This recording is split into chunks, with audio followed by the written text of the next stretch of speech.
many organizations which have the sole purpose of doing good are not led in a very entrepreneurial way, which means are not as transparent or as KPI driven.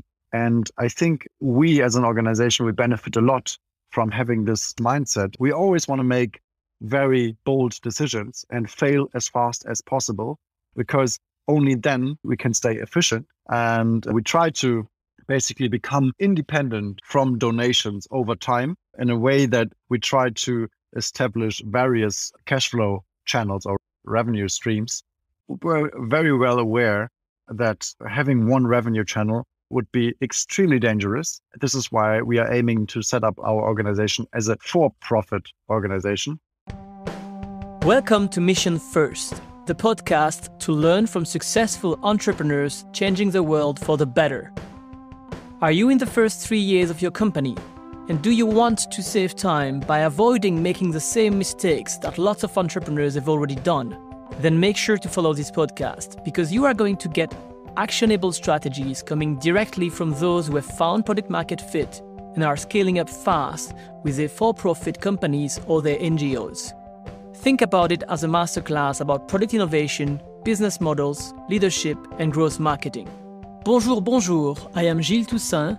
I help entrepreneurs have a bigger impact with this podcast, and I also help mission-driven companies increase their revenue more efficiently with growth marketing and my company, GT Impact.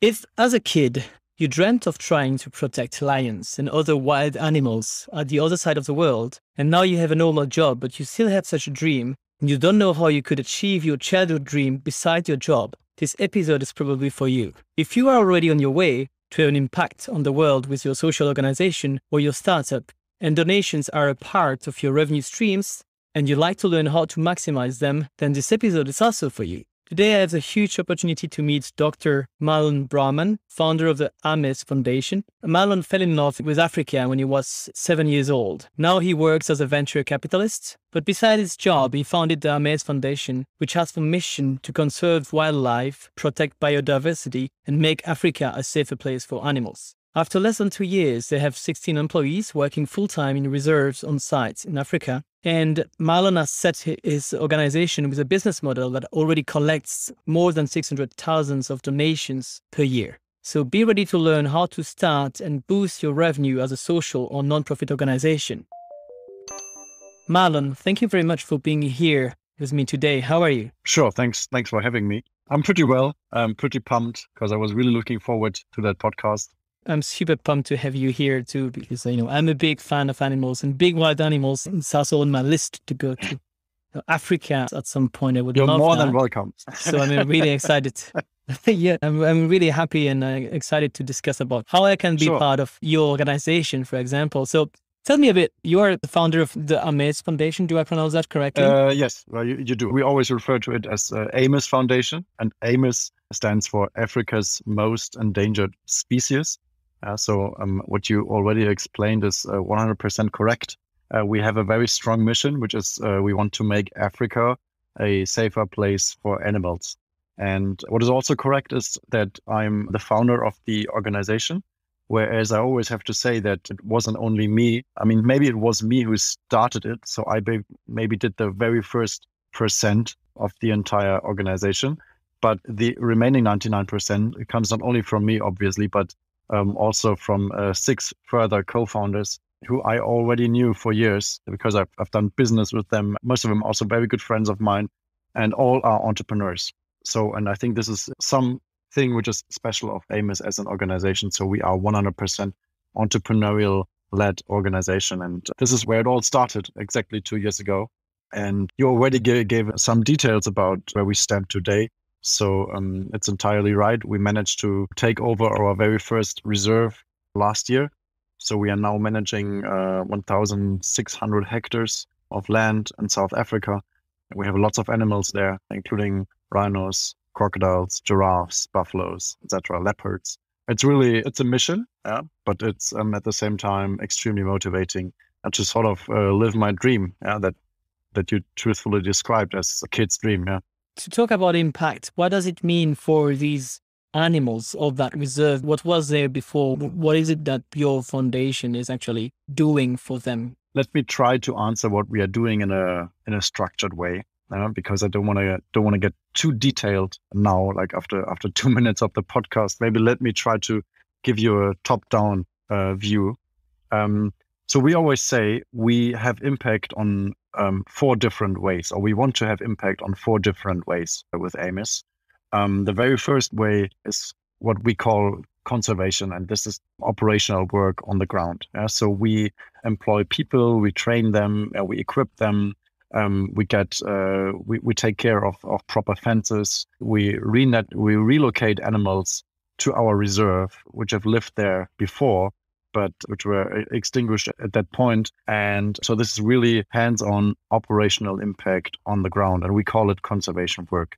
The second pillar, or the second field where we have impact, is very closely linked to how we work on the fundraising side, and I'll come back to that later. But the second field, how we have impact, is we try to transfer technologies from our ordinary lives, of my ordinary life as a venture capitalist, for instance, because I see a lot of technology, and in many cases, which can be easily applied to the problems of conservation and animal protection and biodiversity in Southern Africa.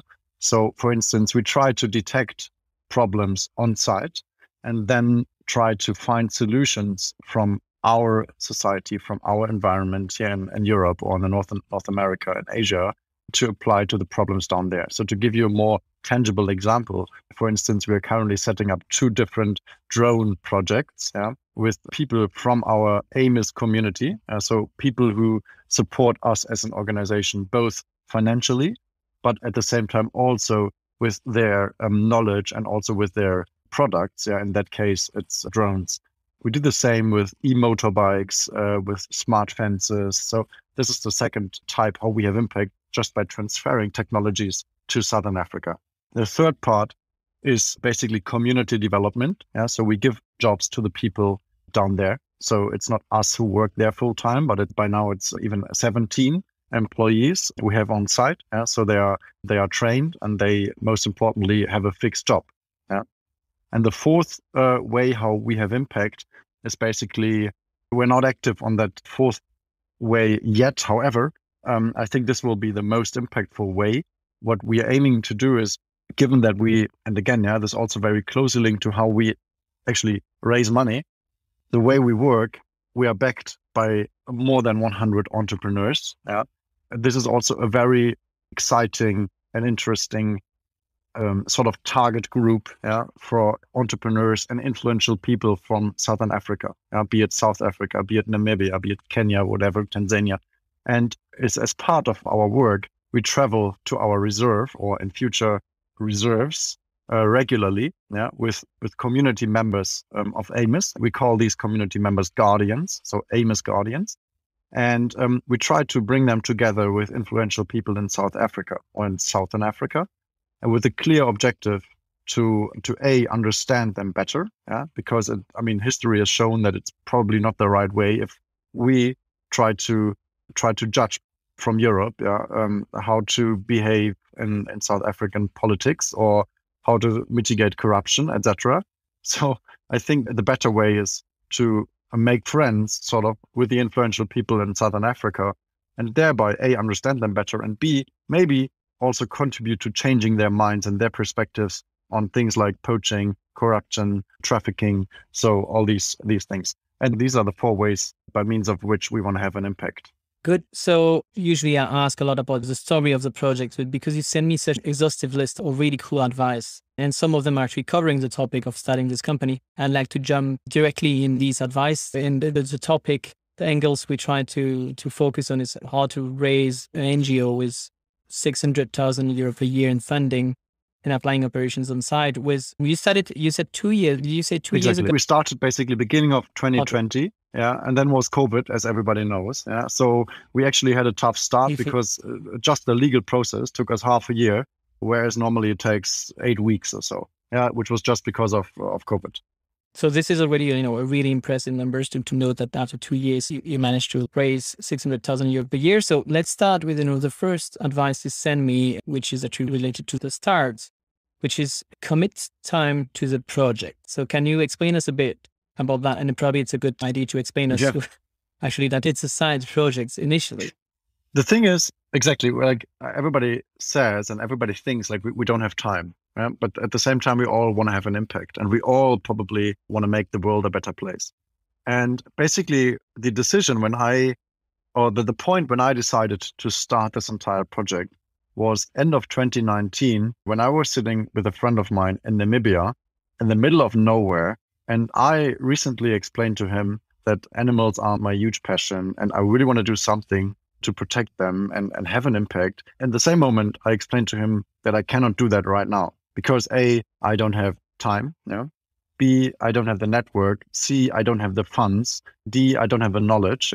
So basically, I perfectly explained to him why I am not the right, or why I back then was not the right person at the right time to start such a project. And then he looked at me and he said, okay, but look, if this is your general attitude towards having an impact, you will never do it. Because obviously, if you go 5 years down the road, then again, you will sit there and you will tell yourself, well, I don't have the time. I don't have the resources. I don't have whatever. You always find a missing piece. But eventually, it just boils down to making a tough decision. So if you really want to do that, make the decision and commit time to it. No matter what. Just commit to yourself. You don't need to promise any third person, but just to yourself. You promise yourself each week, I will dedicate X and Y amount of time to this project, and then just do it. And obviously, you will probably be faster if you start it in 5 years from now, because by then you will have different expertise, etc. But at the same time, you can also look at it differently. Namely, you are very much faster today than you would have been 5 years ago. And at the same time, you are on a time-critical mission. So you better get started now.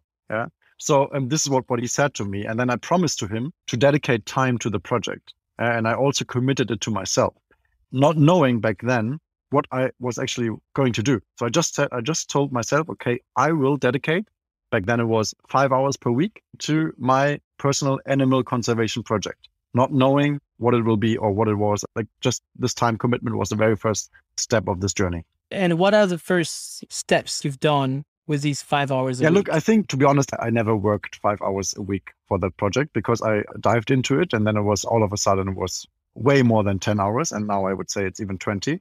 So I never had a problem really checking on that commitment. But so how did it all start?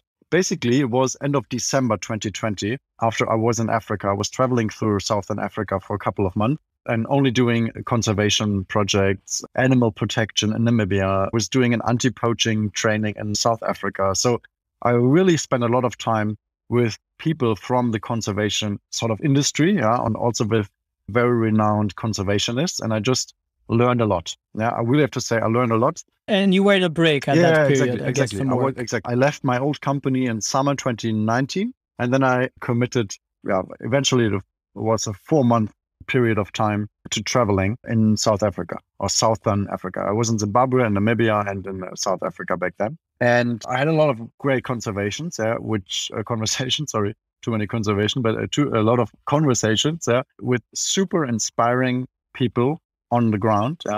And I realized that they were extremely good in operational conservation work. But at the same time, they all lacked this sort of entrepreneurial mindset and this entrepreneurial perspective.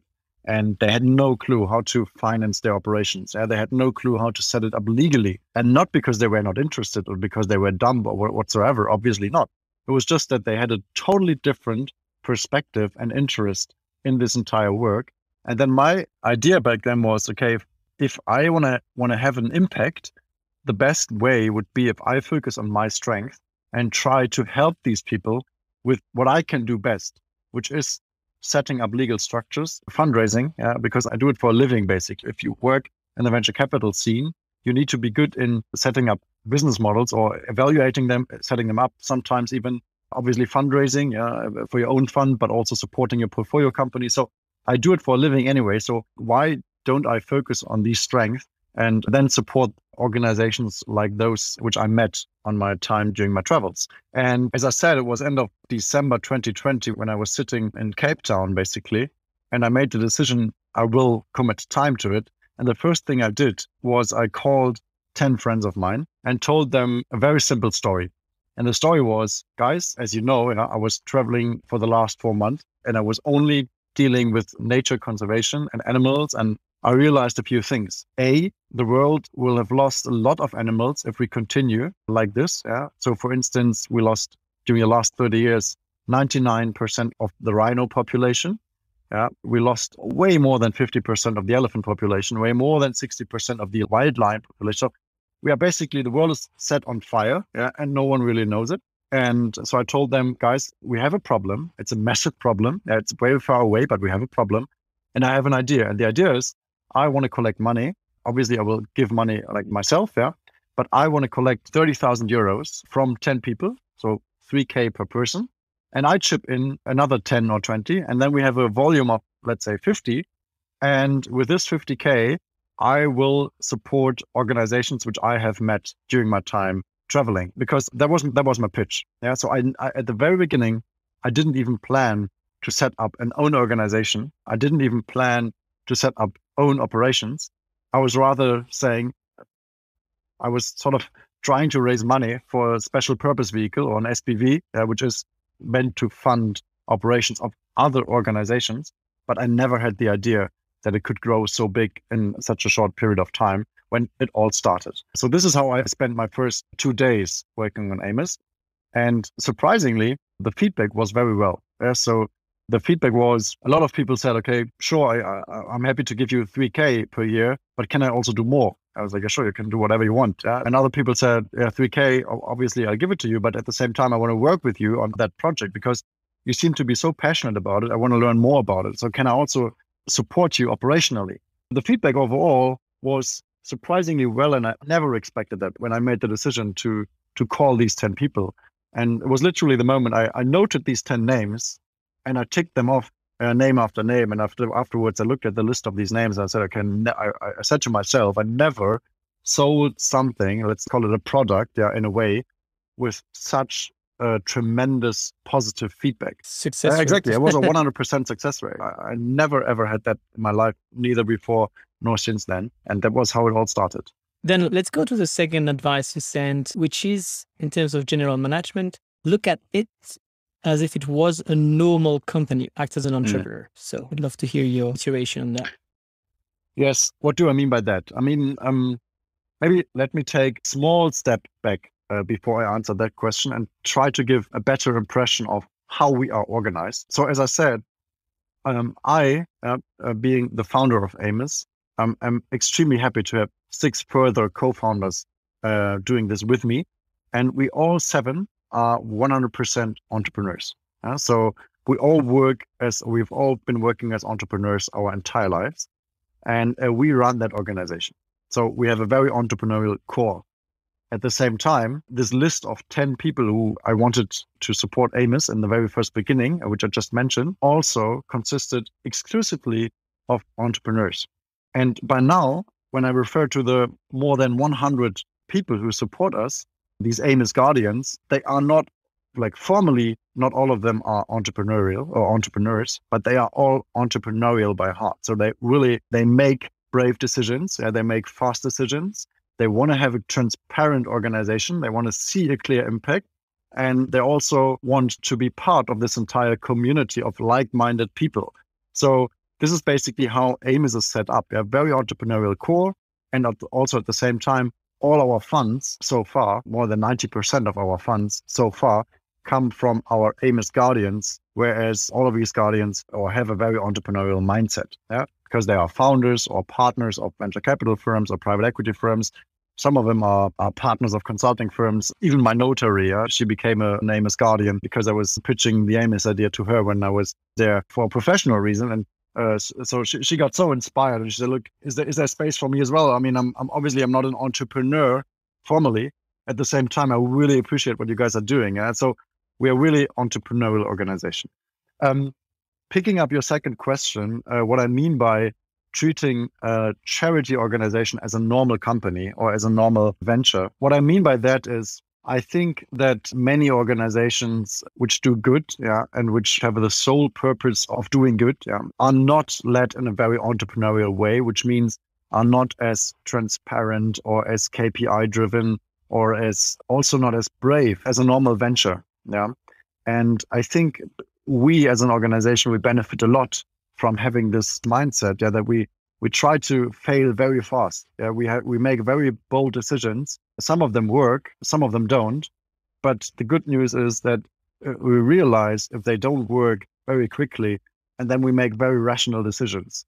So we're not afraid from laying off people who just don't perform.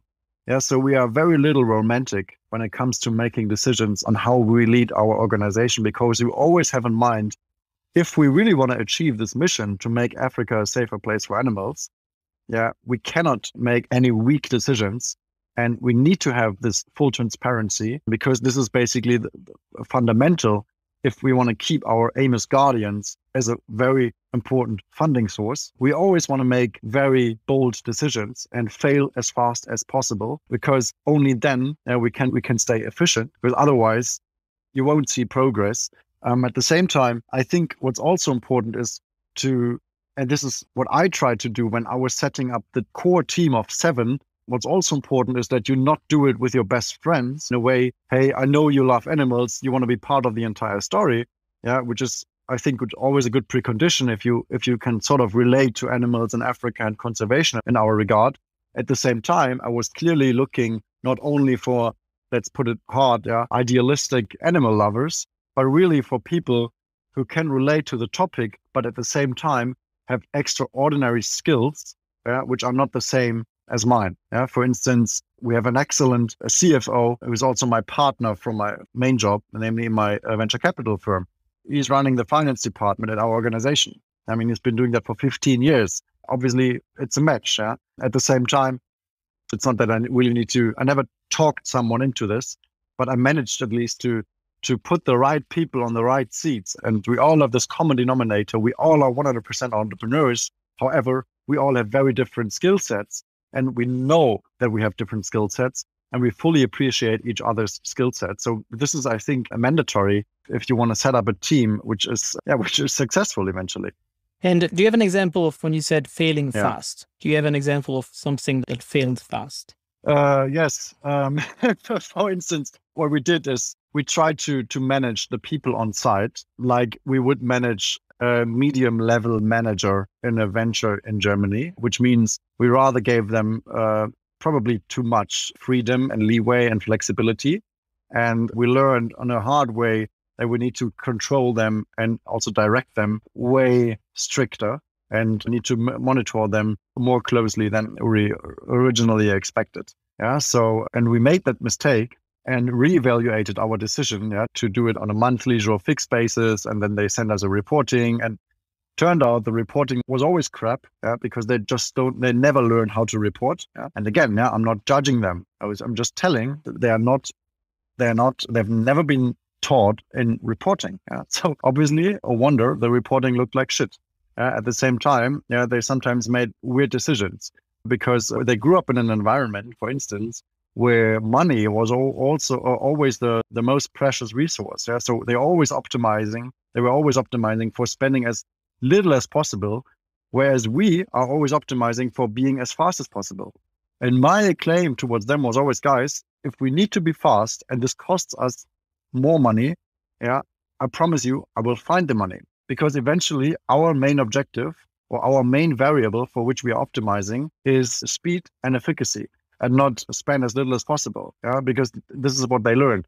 So there was definitely a clear mistake. By now, we shifted it to a bi-weekly. So we are monitoring them way closer. And this was one management. I don't want to call it mistake. Let's put it was a learning, because we just didn't know it. Adaptation, learning. Yeah. Thank you for sharing this. It's way clearer. And I think it holds true for most charity organizations, because turns out that most charity organizations are operationally, like on the ground, not necessarily managed by former McKinsey project managers or former investment bankers or super well-structured business school graduates. I mean, usually it is managed by people who have a very, very deep talent for what they do operationally and a massive passion, but they are usually, in many cases, not the best when it comes to structure and planning. Yeah, and reporting, which is something which is also typical from our world, right? Yeah.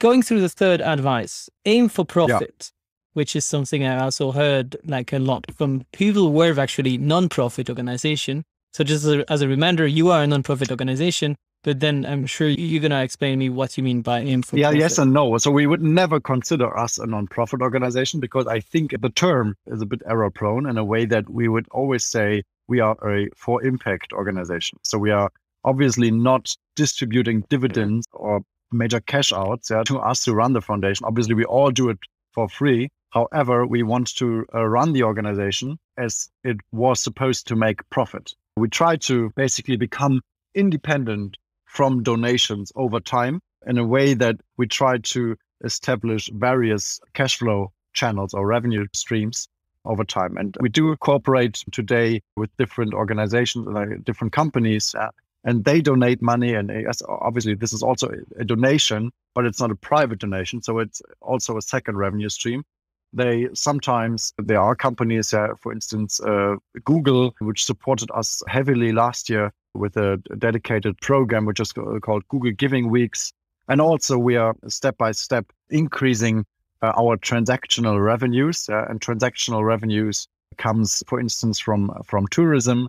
So we send our AMES Guardians to our reserve. They spend a week there. They pay, I think it's 3,500 euros per week. If you multiply it by 10, so each journey or each trip to our reserve also gives us a revenue of more than 30K at a gross margin of, I don't know what it is actually to worth. I think it's 70% or so. It's also one way to become more independent from a single source of revenue or income. We managed to set up our merchandise shop. To be honest, our merchandise shop will never become, or most likely never become, our number one revenue stream. It's rather it's a nice thing to have, but it's not I think it won't be an essential part of our revenue planning in future. And in short, I think we're very well aware that having one revenue channel would be extremely dangerous. And this is why we are aiming to set up our organization as a for-profit organization, whereas it is needless to say that all these profits remain within the organization and are supposed to work or to cause such a sort of a flywheel effect. Basically, it speeds up the entire organization and it feeds the entire organization. And this is what I meant when I said we want to aim for profit. And then interestingly, this is also really important for our major revenue stream, namely for all the guardians who commit money to us. They clearly want to see that. It's not that they say, okay, guys, you have 3 years now, and then they want to see an impact, and they want to see that they are not the single source of revenue. So they want to see that we know that we need to become independent over time. When it comes to fundraising, you said know who you want to have on boards. So can you explain me a bit more about this? So basically, we refer to AMES as an invite-only community. So if you want to become an AMES Guardian, it is not enough to fill in a check and say, guys, I'm on board, or fill in a subscription form, but you really need to conduct 2 interviews with people from the AMES leadership team. And this is important for us because we say that probably the biggest asset we have is our community. And we want to keep this community clear.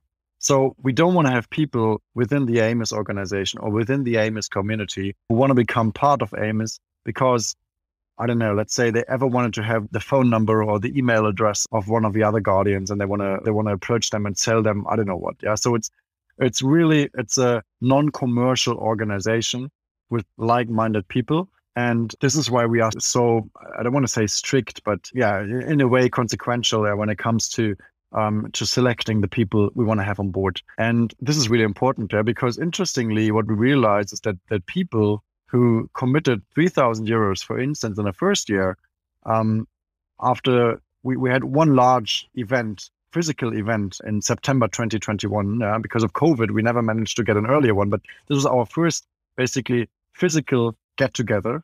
And we were, I think, even more than 100 people who came there, and most of them were AMES Guardians. And there were a few guardians among them who came to me or came to my colleagues afterwards and said, hey, this is so impressive what you guys are doing. I never expected this quality of people to be here and level of professionalism after 1.5 years back then.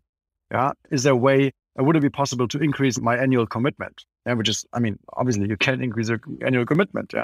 And they did that because they had a very good feeling with the community. So bottom line, I would even go thus far and say, we benefit a lot from being so picky, or so careful, because the people who are on board, increase their commitment and their identification significantly, and so we have a zero churn rate, after 2 years, but still it's a zero churn rate, which is, I think, also a very good sign for the work of our team when it comes to community engagement, but also a clear sign for why it is the right decision, or why it was the right decision to stay so careful in setting up the community.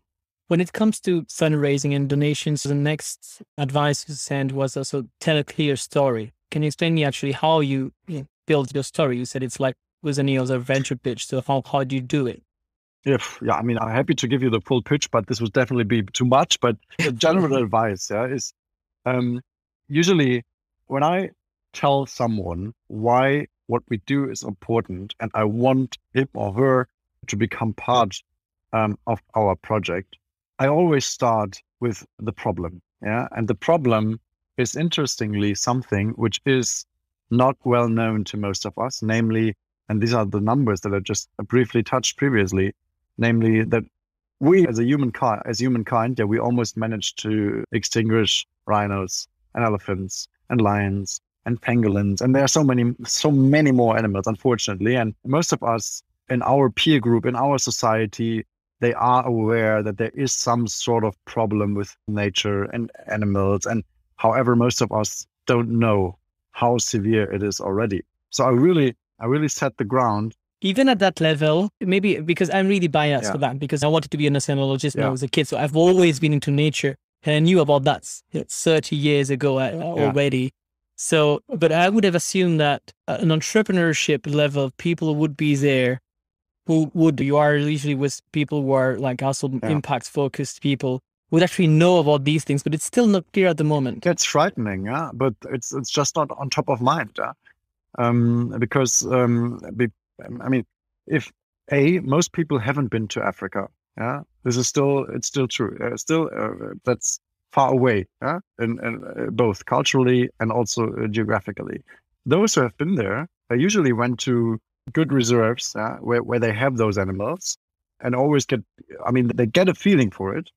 But usually most people of my peer group, they never talk to conservationists when they were traveling through Kenya, Tanzania, Zimbabwe, Botswana, you name it. So they still scratch the surface of the entire problem. And yes, they are some sort of aware of it, but not entirely. So to answer your question, and it also surprised me, to be honest, we, or most of us, still have no clue how severe it is and how big the problem actually is. And I always try to elaborate the problem and say, guys, I don't want to blackmail you into this. I just want to set the ground and try to make you aware of the entire problem. And usually it's always part of my pitch because it makes it so tangible, because I'm 33 now. And I always say, look, when I was born, on each rhino that we have today, there were 99 more. And that's a very strong argument, because this makes it very tangible how severe it is and how destructive the development over the last 30 years has been. And then afterwards, after I've set that ground, I always explain, look, I have no idea if we as an organization will be the one that solves the problem, but I can definitely promise you that you won't regret supporting us, because I know how committed we are and I know what we do and I know also what we are capable of doing. So I'm not promising, because it would just be a bit unprofessional to promise that we are the ones who are going to solve the problem. I mean, who am I? But at the same time, what I can always promise is that we're working our ass off to get this development, I don't know if under control, but at least sort of to slow down the development, and also to have a positive impact at least. And then I elaborate how we work and say, look, we are 100% transparent. We want to bring you to the reserve because we want to show you what we are doing there. So it's not that I'm sending you fancy pictures. I mean, I do, but at the same time, I'm inviting you to travel with me or with my colleagues to our reserve and check it out yourself. And this makes it very tangible.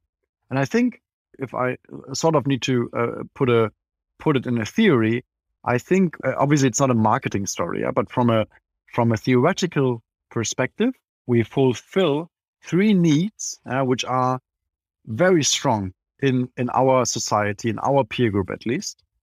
One need is everybody wants to have an impact. Everybody wants to have a positive impact nowadays, at least in our peer group, which is, I think it's generally a good development. So we do that. We give people a chance to have an impact, measurable impact. The second thing is we touch the need that people want to belong to a community. So with AMES, if they manage to get in, they are part of an invite-only, super entrepreneurial, impact-driven community. And they managed to sit in South Africa around the bonfire with other entrepreneurs and super inspiring people. So this is the second, let's put it as an argument, if you will. And the third one is experience. We live in an experiential world where experiences are the one and only thing everybody's aiming for these days. So we deliver experiences. It's not a business model. So it's not that we say, okay, we are an experiential company. Not at all. But believe me, it's an experience. If you are sitting there and you see our rhinos and you see our animals and you sit at the bonfire and you talk to the people on site, and that's a massive experience. And people were crying when they saw that the first time when I was there with them. So it's a massive experience. And so taken all together, these three things, impact, community or belonging and experience, I think this is definitely a good combination. And it's a strong argument to become part of AMES. I completely understand. So to go back to your advice, which was don't allow everybody to join the operational team. What can you say about this? That's a very interesting part because on the one hand, I really appreciate that a lot of people tell me that they want to help and they want to get engaged operationally when I tell them what we are doing. And that's a big honor. At the same time, we're not well advised if we would allow everybody to become part of the operating team, because I think sometimes people sort of, as a very first reaction, they say, look, I'm so pumped. I really want to become part of it. What do I need to do? And they are 100% reliable. And this holds for the first week or maybe for the first month. But then afterwards, we realized that eventually people were maybe pumped in the beginning, but the daytime job overcomes them again, and then they have a responsibility for something which is really important for us as an organization, but they just don't perform up to the expectations that we initially agreed on. So I must say I've become, because it's definitely a development in my way of working and also in my way of judging people's motivation, I've become very careful with allowing people to become part of the operating team and also with giving away positions and responsibilities to people who I don't know very well. This was also one learning. So because it's easy to say, hey, I love your mission. I like you. I want to be part of it. And it's a totally different story to work continuously alongside us, 100% independently sometimes, to make AMES a stronger organization. This is it's super easy to say yes, but it's at the same time has shown that it's mostly not necessarily a good idea to allow everybody to jump on the boat and become part of it. Again, just pick the people you can rely on 100%. Yeah, there are so many things we could dig into and your interview process and how you do that at the moment. But because we're running out of time, what I'd love to do is to ask you the question that I usually ask the entrepreneurs I have in here. Sure. And so what is the best advice you've been given as an entrepreneur? The best advice I've been given as an entrepreneur, to be honest, I think hire slowly, fire fast, which basically means that be very careful who you take on board. And once you have doubts that someone is no longer the right person in the right seat, usually this is the very first sign that this is true. And then get rid of him or her as fast as possible, because it won't get any better. Obviously in a fair way still, but just fast, because usually it just doesn't get better. Don't listen to your gut feelings in that case. Which book would you recommend entrepreneurs like you to read, or which books have you read recently that you would recommend us to read? There's one book which I have read at least 3 times. Probably most of your audience knows it anyway, but my favorite entrepreneurial book is The Hard Thing About Hard Things, written by Ben Horowitz. And particularly there's, I think, 2 or 3 pages, which are by far my favorite pages in that book. And this is where he describes the so-called struggle, because I've been in that situation myself various times when you basically, no matter what you do, it always goes wrong. And the entire venture everything you do is shit. You have phases basically where this is the case.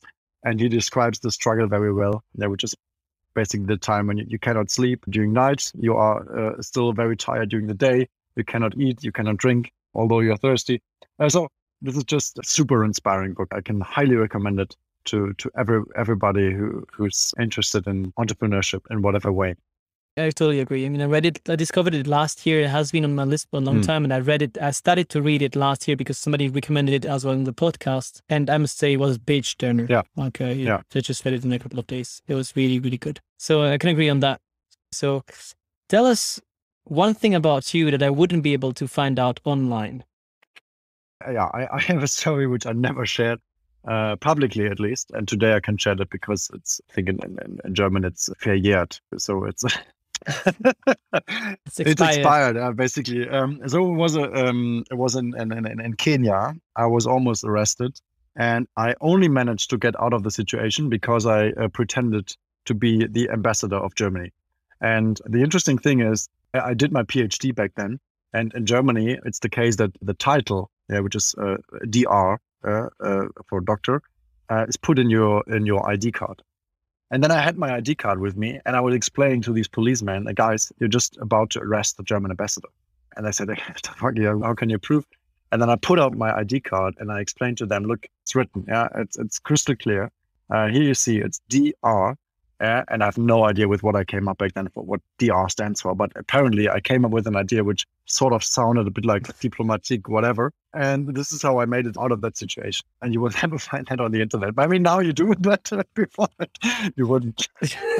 Great one. Thank you very much. Thank you very much for all your advice and for sharing that story. So my best advice, always do your PhD because it helps you out of every police control in Kenya. I think this is if one takeaway out of this episode. It only works if you are from Germany, because it's only in Germany that people like stick so much attention and have your doctor into your ID card. But to finish on this, where can people find you? So, I mean, there is AMES Foundation, AMES-foundation.com. I will share, of course, all the link on the website and everything. But do you have a specific ask to the people listening to this podcast that you want to share? Well, my specific ask is just to reach out if you have questions or if you have ideas that you want to share with me. There's no specific ask. If this was inspiring to you, feel free to reach out, ideally via LinkedIn. So I do read my LinkedIn messages every now and then. So I'll share your profile. Just share my profile, connect with me, talk to me, and then I'm happy to get to know your ideas and questions. Thank you very much, Marlon. Wishing you a nice day and a nice end of the week. Maybe see you soon in Berlin. Thank you for having me. Thank you very much. If you like this episode, you can share it with your friends because sharing is caring. And you can give it a 5-star on Apple Podcast because this really helps to make it more visible to other entrepreneurs working on a better future like you. If you are busy and might not have the time to listen to all episodes of this podcast, just a little tip.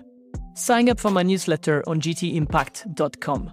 You will receive the summary of advice from each episode, and you will get personal recommendations on which episode you should focus on depending on your current challenges, your industry, and your startup stage. Thank you very much, and see you next week for the next episode. Have a nice day.